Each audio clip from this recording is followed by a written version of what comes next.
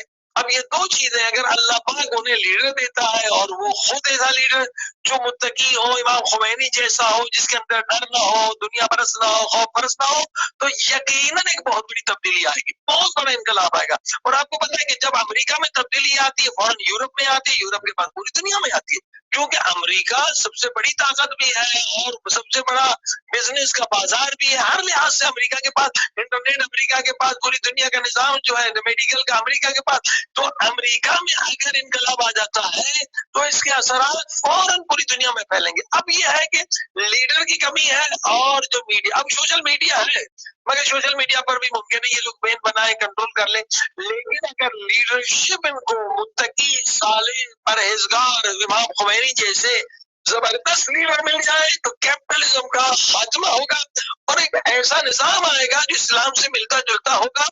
وہ نظام ہوگا مظلوموں کے حق کی. بھائی مظلوم وہاں پر کتنے لوگ مظلوم ہیں، کتنا ان پہ ظلم ہو رہا ہے. پروردگار کا تو وعدہ ہے کہ وہ مستضعفین کو قوت عطا کرے گا، اور ہم دیکھ رہے ہیں کہ اس صدی میں امام خمینی نے جو انقلاب برپا کیا اس کے اثرات بھی ہم دیکھ رہے ہیں. اس کی پوری دنیا کے اندر ہم ان افکار کا پرچار بھی دیکھ رہے ہیں کہ خدا مستضعفین کو قوت عطا کر رہا ہے، اور ہر گزرتے ہوئے دن کے ساتھ، ہر گزرتی ہوئی گھڑی کے ساتھ مستضعفین جو ہے وہ قوی تر ہوتے چلے جا رہے ہیں. تو یقیناً کوئی نہ کوئی تو راہ نکلے گی قبلہ، وہ بھی خدا کی مخلوق ہیں اور انصاف مانگ رہے ہیں.